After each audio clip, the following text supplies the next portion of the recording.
apresentação. Vejo em modo de apresentação, Lourdes. Tá ótimo. Vou começar, então. E o estudo de hoje ainda é sobre a introdução do Livro dos Espíritos, mas hoje eu vou estar fechando a introdução.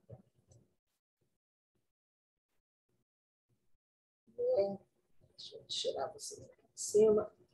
E para entender o porquê dessa introdução, é importante a gente lembrar o contexto histórico, que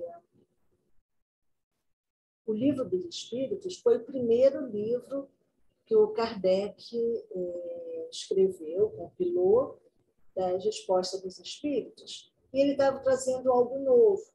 Então, por isso que ele precisou fazer uma introdução assim tão extensa, porque assim, tinham muitas questões que eram controversas na época, muitas críticas que se faziam. Era um fenômeno que estava acontecendo a nível mundial, em vários cantos, e que as pessoas ainda estavam tentando entender exatamente o que era isso. Muitos até viam como uma parte de diversão, né? O fenômeno chamou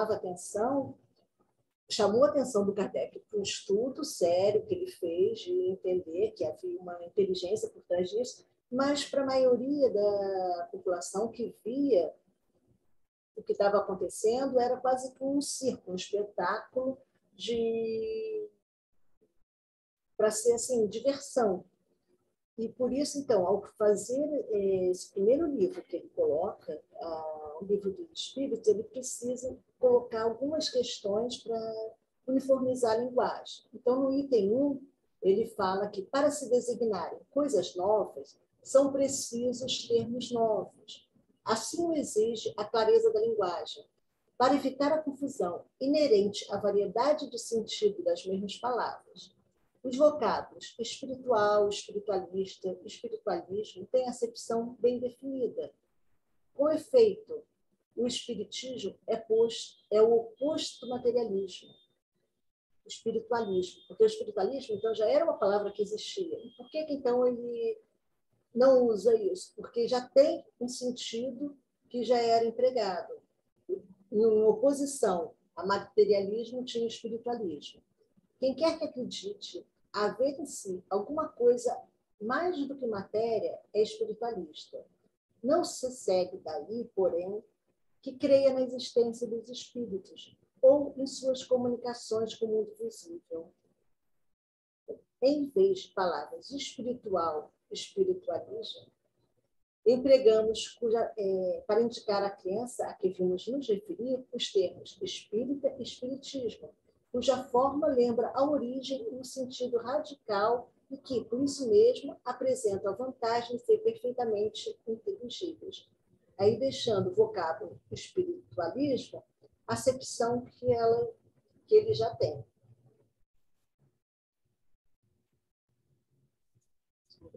E aí, do item 3, eu separei só essa questão para colocar antes de entrar no nosso estudo, que é a partir do item 15. Como tudo que constitui novidade, a doutrina espírita conta com adeptos e contraditores.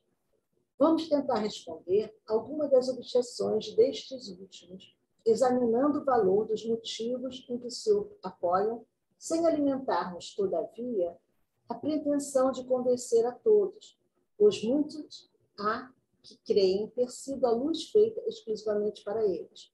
Dirigimos-nos aos de boa fé, aos que não trazem ideias preconcebidas e decididamente firmadas contra tudo e todos, aos que, sinceramente, desejam instruir-se e lhes demonstraremos que a maior parte das objeções opostas à doutrina promanam de incompleta observação dos fatos e de juízo leviano e precipitadamente formado. Kardec sempre vem colocar a questão da observação. Quando ele foi levado para conhecer o fenômeno das mesas girantes, ele, primeiro momento, ele observa. E, ao observar, ele começa a perceber isso, que por trás desse fenômeno tinha uma inteligência. Então, para ele, sempre é a observação que, diante de um novo, te faz entender o que está acontecendo. E por isso que ele fala, mente aberta, porque a gente reage ao novo. Então, a gente quer, muitas vezes, entender o novo com conceitos antigos que a gente tem. E ele pede que se abra as mentes para se observar e olhar o novo e entender daí que conclusões, depois de observar, pode ser tirar. E vamos entrar, então, no item 15, que já é objeto do nosso estudo de hoje. Há também pessoas que veem perigo por toda parte em tudo o que não conhecem. Daí a pressa com que, do fato de haverem perdido a razão, alguns dos que se entregaram a este estudo tiram conclusões desfavoráveis ao espiritismo. Como é que homens sensatos enxergam nisto uma objeção valiosa? Quem será capaz de precisar quantos loucos e maníacos os estudos da matemática, da medicina, da música, da filosofia e outros têm produzido? Dever-se-ia, em consequência, banir esses estudos? Digo, pois, que o espiritismo não tem privilégio algum. Vou tirar. Não tem privilégio algum a esse respeito. Por mais longe, digo bem compreendido, ele é um preservativo contra a loucura. Entre as causas mais comuns de sobreexcitação cerebral, devem-se contar-se as decepções, os infortúnios, as afeições contrariadas, que, ao mesmo tempo, são a causa mais frequente do suicídio. Ora, o verdadeiro espírita vê as coisas deste mundo de um ponto de vista tão elevado. Elas lhe parecem tão pequenas, tão mesquinhas, a par do futuro que o aguarda. A vida se lhe mostra tão curta, tão fugaz, que, aos seus olhos, as tribulações não passam de incidentes desagradáveis no curso de uma viagem. Suas convicções lhe dão, assim, uma resignação que o preserva do desespero e, por conseguinte, de uma causa permanente de loucura e suicídio. Neste item 15, o que ele contesta é as pessoas que, por algumas pessoas, terem sido avaliadas como loucas, tudo, por fenômenos, né, mediúnicos, coisas, se concluiu, ele diz assim, tá, mas que pessoas que se perturbem existe em qualquer profissão. Como, por exemplo, há pouco tempo eu estava vendo um filme sobre Van Gogh, né? Van Gogh é um dos pintores que eu mais gosto. E agora, se você for analisar a vida toda, nossa, ele acabou sendo internado, né? Ele cortou a própria orelha, coisa. Então, em qualquer profissão, em qualquer coisa, é inerente ao ser humano, às vezes, passar por momentos de desequilíbrio. Mas não quer dizer que o espiritismo seja uma causa de desequilíbrio. E, ao contrário, hoje o que a gente vê, algumas pessoas que têm até mediunidade, no que elas educam a sua mediunidade, no que elas entendem isso, e até conseguem acalmar isso e ter equilíbrio. Às vezes, em alguns momentos, o desequilíbrio é exatamente por não entender o que está acontecendo, não obter a ajuda de que precisa para se harmonizar com isso. Mas não é o espiritismo que traz esse desequilíbrio. No item 16, coloca, restam ainda duas objeções, únicas que realmente merecem esse nome, porque se baseiam em teorias racionais. Ambas admitem a realidade de todos os fenômenos materiais morais, mas excluem a intervenção dos espíritos. Então, essa primeira teoria que ele fala, segundo a primeira dessas teorias, todas as manifestações atribuídas aos espíritos não seriam mais do que efeitos magnéticos. Os médios que já sabiam no estado a que se poderia chamar sonambulismo desperto, fenômenos de que podem dar testemunho todos os que hão estudado magnetismo. Neste estado, as faculdades intelectuais adquirem desenvolvimento anormal. O círculo das operações intuitivas se amplia para além das raias da nossa concepção ordinária. Assim sendo, o médium tiraria de si mesmo, e por efeito de sua lucidez, tudo o que diz e todas as noções que transmite, mesmo sobre os assuntos mais estranhos lhe sejam, quando no estado habitual. Não seremos nós quem conteste o poder do sonambulismo, cujos prodígios observamos, estudando todas as suas fases durante mais de 35 anos. Concordamos em que, efetivamente, muitas manifestações espíritas são explicadas por esse meio. Contudo, uma observação cuidadosa e prolongada mostra que grande cópia de fatos em que a intervenção do médium, a não ser como instrumento passivo, é materialmente impossível. Aos que partilham dessa opinião, como aos outros, diremos: vede e observai, porque certamente ainda não viste tudo. Então, novamente, Kardec coloca: observai. E ele, olha como é que ele já tinha sido preparado para essa tarefa, ele já conhecia esse fenômeno do magnetismo, e já estudava esse fenômeno, antes, então, de começarem a aparecer as mesas girantes, todas essas questões, e por isso ele já conseguia saber a diferença do que estava acontecendo, porque ele já conhecia, o magnetismo já era algo que já tinha sido objeto de estudo dele. E aí ele passa agora a estudar esse novo fenômeno, observar, importante, para daí conseguir fazer um estudo com a mente aberta.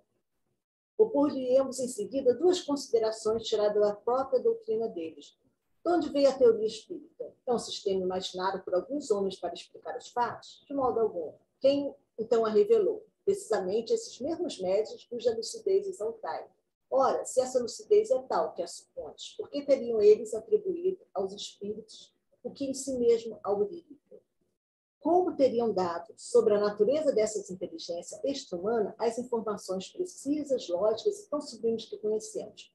Uma de duas: ou eles são lúcidos ou não são. Se o são e se pode confiar na sua veracidade, não haveria meio de admitir-se, sem contradição, que não estejam com a verdade. Que não, ao afirmar que essa informação vem dos espíritos, então, por que questionar isso se você mesmo está admitindo que eles seriam pessoas lúcidas?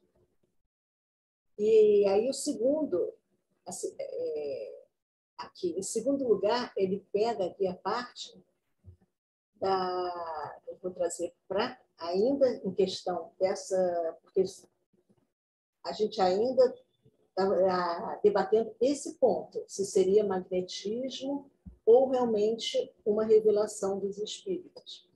Em segundo lugar, se todos os fenômenos propanassem no médium, seria sempre idêntico no determinado indivíduo.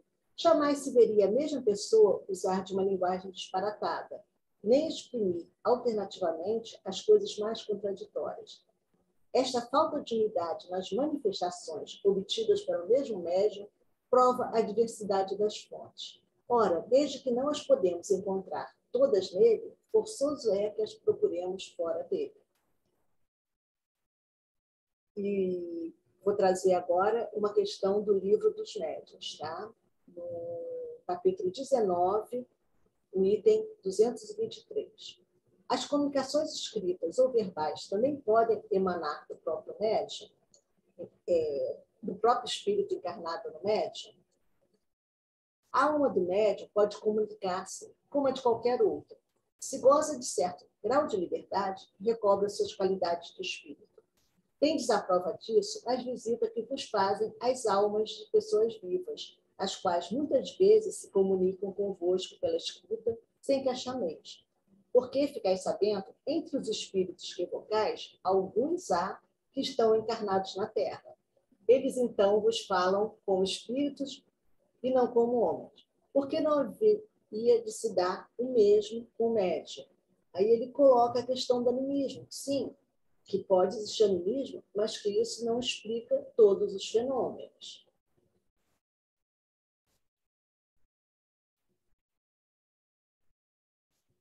Passou. E vou trazer agora o item da revista Espírita. Tá?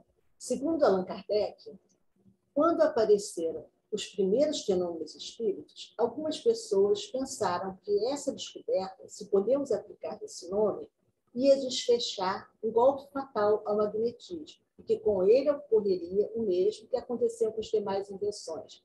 A mais aperfeiçoada faz esquecer a precedente. Tal erro não tardou em dissipar-se, e prontamente se reconheceu o parentesco dessas duas ciências, ambas, com efeito, baseadas sobre a existência e a manifestação da alma. Longe de se combaterem, podem e devem prestar-se um mútuo apoio. Completam-se e se explicam, uma pela outra. Seus respectivos adeptos, entretanto, diferem sobre alguns pontos. Certos magnetistas não admitem ainda a existência, ou pelo menos a manifestação dos espíritos. Acreditam poder tudo explicar tão só pela ação do fluido magnético, opinião que nos limitamos a constatar, reservando-nos discuti-la mais tarde. Nós mesmos partilhávamos no início, mas, como tantos outros, tivemos que nos render à evidência dos fatos. Os adeptos do espiritismo, ao contrário, são todos partidários do magnetismo. Admitem sua ação e, nos fenômenos sonambúlicos, reconhecem uma manifestação da alma. Essa oposição, aliás, se enfraquece a cada dia, e é fácil prever que não está longe o tempo em que toda distinção terá cessado. O magnetismo preparou o caminho do espiritismo, e os rápidos progressos do espiritismo se devem à vulgarização das ideias acerca do magnetismo. Dos fenômenos magnéticos, do sonambulismo e do êxtase, as manifestações espíritas não há senão um passo. Sua conexão é tal que, por assim dizer, impossível falar de um sem falar do outro. Então, é muito interessante isso. Eu trouxe essa parte da Revista Espírita, de março de 58, para mostrar isso. Kardec, conhecedor já do magnetismo, e estudando o fenômeno espírita, ele consegue ver as semelhanças e as diferenças e perceber isso como um tendo uma conexão com o outro. Os dois fenômenos se conectando. Agora, essa eu vou passar só porque está no livro, mas é algo assim muito de época, que se falou na época, mas que por isso ele rebate no livro, mas que não faz muito sentido hoje. Tá? Segundo outra opinião, o médium é a única fonte produtora de todas as manifestações, mas, uma vez extraída de si mesmo, como pretendem os partidários da teoria sonambúlica, ele as toma ao meio ambiente. O médium será, então, uma espécie de espelho a refletir todas as ideias, todos os pensamentos e todos os conhecimentos das pessoas que o cercam. Nada diria que não fosse conhecido, pelo menos, de alguma destas. Não é lícito negar-se a influência que os assistentes exercem sobre a natureza das manifestações. Esta influência, no entanto, difere muito da que se supõe existir e dela a que faria do médium um eco do pensamento daqueles que o rodeiam. Vai grande distância porque milhares de fatos demonstram o contrário. Sendo impossível negar a realidade de um fenômeno que a ciência vulgar não pode explicar, não querendo admitir a presença dos espíritos, os que assim opinam ou explicam a seu modo, seria especiosa a teoria que sustenta, se pudesse abranger todos os fatos. Tal, entretanto, não se dá. Quando se lhes demonstra, até evidência, que certas comunicações do médium são completamente estranhas aos pensamentos, aos conhecimentos e às opiniões mesmo de todos os assistentes, responde que a irradiação vai muito além do círculo imediato que nos envolve. O médium é um reflexo de toda a humanidade, de tal sorte que, se as inspirações não lhe vêm dos que se acham ao seu lado, ele as vai beber fora, na cidade, no país, em todo o globo e até nas esferas. Não me parece que semelhante teoria se encontre explicação mais simples e mais provável que a do espiritismo, visto que ela se baseia numa causa bem mais maravilhosa. E eu concordo, realmente, aí é bem mais complicado admitir tal hipótese. Né? E ele, mais ainda, né? Ainda uma vez, esse é um ponto capital sobre o que nunca se tem bastante. A teoria sonambúlica, e a que se poderia chamar refletiva, foram imaginadas por alguns homens, são opiniões individuais, criadas para explicar ao fato que a doutrina dos espíritos não é de concepção humana, foi ditada pelas próprias inteligências que se manifestam, quando ninguém disso cogitava, quando até a opinião geral a repelia. Ora, perguntamos, onde foram os médios beber uma doutrina que não passava pelo pensamento de ninguém na Terra? Perguntamos ainda mais, por que estranha coincidência, milhares de médios espalhados por todos os pontos do globo terráqueo, que que jamais se viram, acordaram em dizer a mesma coisa. Essa é uma questão que o Kardec foi assim, muito cuidadoso nisso. Ele fazia a mesma pergunta para diferentes médios que nem se conheciam, em diferentes partes, e analisava as respostas. Então, só entrou na codificação aquilo em que ele via que havia uma convergência, que estavam falando, ainda que as palavras pudessem ser um pouco diferentes, a mesma coisa. Então, ele examinava esse conteúdo. Ele não saiu assim publicando tudo que tivesse sido assim, resposta de um único espírito. Ele sempre teve esse cuidado de pesquisar e ver essa convergência. Também ainda há outra circunstância que não se tem atentado muito. As primeiras manifestações, na França como na América, não se verificaram por meio de escrita nem de palavra, e sim de pancadas, concordantes com as letras do alfabeto e formando palavras e frases.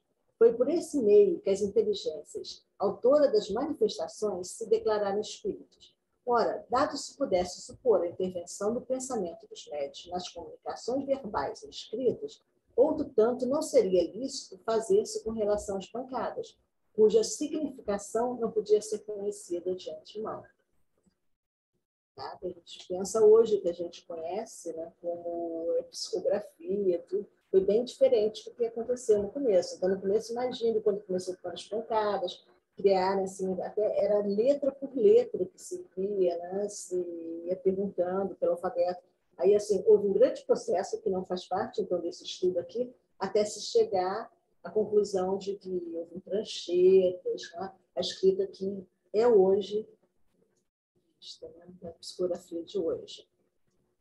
E perguntaremos finalmente, por que é que os espíritos vêm e vão-se muitas vezes, em dado momento, e passado este não há pedidos nem súplicas que os façam voltar? Se o médium obrasse unicamente por impulso mental dos assistentes, é claro que em tal circunstância o concurso de todas as vontades reunidas haveria de estimular-lhe a clarividência.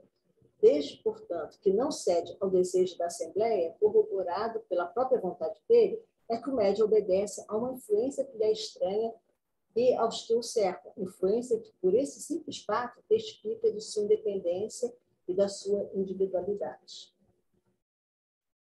Agora vamos para o último item, o item 17. O ceticismo, no tocante à doutrina espírita, quando não resulta de uma oposição sistemática por interesse, origina-se quase sempre do conhecimento incompleto dos fatos, o que não obsta a que alguns cortem a questão como se a conhecessem de fundo. Pode-se ter muito atilamento, muita instrução mesmo, e carecer-se do bom senso. Ora, o primeiro indício da falta de bom senso está em crer alguém infalível o seu juízo. Muita gente também há para quem as manifestações espíritas nada mais são do que objeto de curiosidade. Confiamos em que, lendo este livro, encontrarão nesses extraordinários fenômenos alguma coisa mais do que simples passatempo.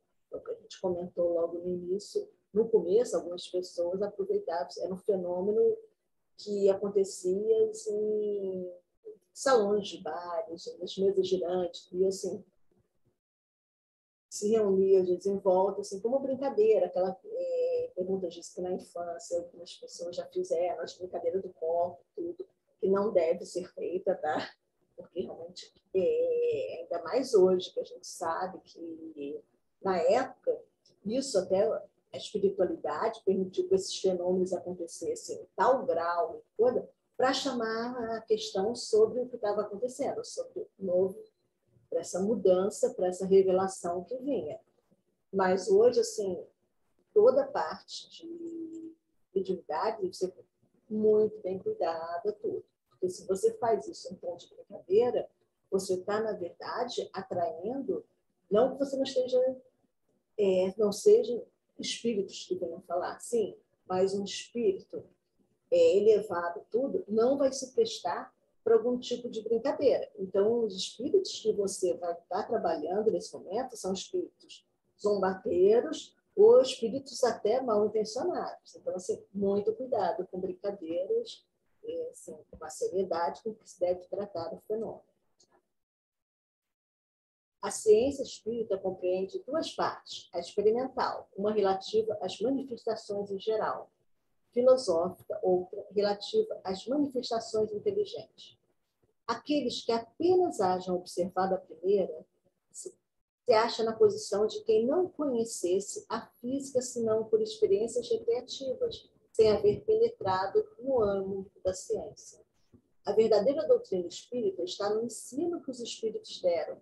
E os conhecimentos que esse ensino comporta são por demais profundos e extensos para serem adquiridos de qualquer modo, que não por um estudo perseverante, feito no silêncio e no recolhimento. Porque só dentro destas condições se pode observar um número infinito de fatos e particularidades que passam despercebidos ao observador superficial e firmar opinião. Não produzisse este livro outro resultado, além de mostrar o lado sério da questão, de provocar estudos neste sentido, e rejubilaríamos por haver sido eleito para executar uma obra em que, aliás, nenhum mérito pessoal pretendemos ter, pois que os princípios neles exarados não são de criação nossa. O mérito que apresenta cabe todo aos espíritos que a ditaram. Esperamos que dará outro resultado, o de guiar os homens que desejam esclarecer-se, mostrando-lhes nesses estudos um fim grande e sublime, o do progresso individual e social, e o de lhes indicar o caminho que conduz a esse fim. Então, finalizando essa conclusão, a coisa importante que o Kardec coloca é isso. O fenômeno foi importante para chamar a atenção de que algo novo estava acontecendo e a codificação vem a trazer todas essas questões éticas, morais, filosóficas da doutrina e passar essa primeira parte do fenômeno importante é o estudo da doutrina para a parte de aprendizado que ela vem a trazer. E aprendizado, no primeiro foi a divulgação, né, o fenômeno, para a codificação e a divulgação. E agora a parte mais importante que a gente tem que trabalhar é estudo. E estudo não só como informação, estudo para quê? Para auxílio nesse progresso individual e social. Um estudo para nos motivar numa reforma íntima, num caminho de aperfeiçoamento, num caminho para sermos pessoas melhores. E fechando aqui o Kardec coloca, concluamos fazendo uma última consideração. Alguns astrônomos, sondando o espaço, encontraram na distribuição dos corpos celestes lacunas não justificadas, em desacordo com as leis do conjunto. Suspeitaram que essas lacunas deveriam estar preenchidas por globos que lhe tinham escapado à observação. De outro lado, observaram certos efeitos, cuja causa lhes era desconhecida e disseram: deve haver ali um mundo, porquanto esta lacuna não pode existir e estes efeitos hão de ter uma causa. Julgando então a causa pelo efeito, conseguiram calcular os elementos e mais tarde os fatos que vieram confirmar as previsões.